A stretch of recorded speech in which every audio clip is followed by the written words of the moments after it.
I may very well have found my new lenses. Super clean, super affordable, and just downright super me.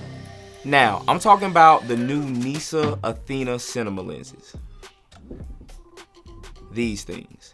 These lenses are prime lenses and they're full frame. At the moment, there are 8 different ones that you can have in a kit. The 14mm, 18mm, 25, 35, 40, 50, 85, and 135mm, all ranging from a 2.4 to a 1.9 T-stop. And it comes in multiple mounts as well, which is great. So PL, E, L, RF, etc., etc. Now, if you've been following this channel, you know that I don't do reviews for the sake of just doing reviews or talk about a piece of gear just because it's a new piece of gear. It has to be something that I've actually used recently or am currently using. And when it comes to these lenses, it's no different. A few weeks ago, I directed a tequila commercial featuring the super talented Brooklyn Wilkes. It was a virtual production shot entirely in studio. Me and my DP at first were going to film on the Blazar Anamorphics. We'll talk about those lenses sometime in the future. But after deciding we wanted a more finer look, he recommended us going with the Athenas. So that's what we did, and the images were amazing. But before telling you about how great the image quality is, let's start with the great things about this lens that I noticed before even putting it on the camera. For starters, the ergonomics of these lenses are phenomenal. Just look at this. It's not huge and bulky, but yet it's a great build quality. It's metal, it's not a plastic, so it's not super cheap feeling or anything like that. And I love that because it's a good enough quality for my bigger productions where we're on an Alexa LF or a Mini or a Sony Venice, but it's also small enough for my small productions when it's just me and I want to put it on my gimbal. And I want to put it on my Blackmagic 6K because I like to put my cameras on gimbals. Comparing it to mini lenses like the Sigma, which I love, it comes out on top. Thanks to its compact size, it counteracts the weird shape of my 6K. And with that said, I can't wait until my Pixis comes in. I believe that these are gonna be the perfect lenses for it. Because another cool thing about these lenses is that they have a drop-in filter. The PL mount is real screws, but still, it fixes the complaint of the Pixis not having internal NDs. So I think that's one of the coolest features I saw right off bat. Now, last thing I'll point out about the physical attributes of these lenses are the lens caps. Awesome build quality. Not a little, flimsy, thin thing like, that goes on my Sigma lenses.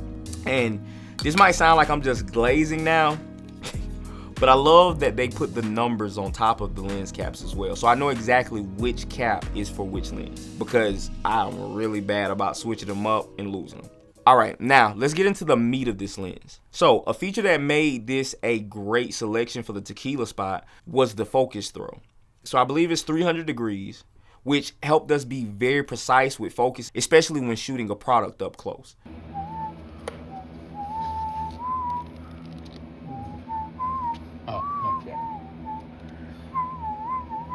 So that was great. Now, I know a lot of people, if you're like me, want to know about the quality of the lens as well as the characteristics of them. That's number one on most of our minds. So let me tell you why that's the best part of the lens, but might be one of the biggest complaints of the lens at the same time.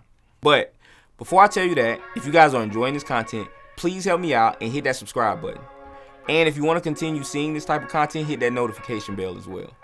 Now, concerning the quality and character of these lenses, they are, as my DP said to me in the beginning, very clean lenses. Very kind of perfect lenses. Clinical is a word I would use. So they don't have as much character to them. So when it comes to like bokeh or flaring, the things that give a lens a unique feel, you're not getting anything spectacular out of this lens. Which, if you're a fan of this channel and have seen my work, you know I lean into things that have character and feel unique. But that is for my projects where I know exactly what I'm going for, exactly what I'm trying to create. Or say there's not a client over my shoulder who I have to please, or I'm working with a client that I work with on a normal, so I know that they completely trust me. That's when I lean into those lenses that have a ton of character. But in the situations where I have someone over my shoulder or a client who doesn't trust me, I think it's better to shoot on something like this, something that's more clinical. And then if you want to add that character, add it in post. Yes, I said post. How dare you? I'd kill myself. Do you have a question, Kelly? That way, you're not baked into a look, and then your client says that they don't like it, and then there's only so much that you can do to correct the issue. I also think a cleaner look is better for product style shoes.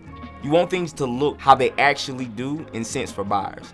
There is one thing that I don't think I really like about these lenses, but again, they were perfect for this shoot. So before I tell you that thing, here's a few of my favorite shots from the spot.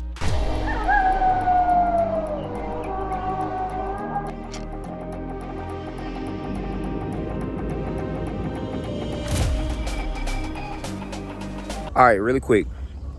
I just realized I didn't talk about the best thing about these lenses while recording, so I had to, come out and shoot it real quick and tell you guys. These lenses are barely over $1,000, which is crazy. Like, I've used lenses that are $3, $4, $5 grand a piece, and they're on par with those lenses. For $5,000, you can get, a 4 or 5 lens kit of these, versus spending $5,000 on one. So the price is really great. It's really comparable to something like a DZO Vespid, but they are slightly cheaper, and I like using them a lot more than the Vespids. I like the look. It's a cleaner look to me personally. All right, let's get back to the video. All right, so for that thing I mentioned that I just don't like about these lenses, they're not weather sealed. You can let me know in the comments if this is correct, but I think that's due to adding the drop-in filter slot. For somebody like me, this kind of sucks because I hate to say it, but I'm kind of a bully to my equipment. I put myself in some crazy weather circumstances, crazy scenarios sometimes, and I just would hate to mess up these lenses, but that's still kind of a small issue. When I think about everything else, I love these lenses, but I thought to myself, what if it's not the lenses that I love?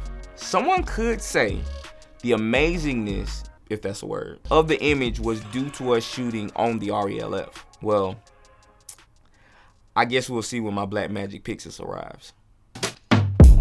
Always first at the finish line, first to the plate when it's dinner time, first to escape when this shit goes down and these motherfucking clowns finna finish mine.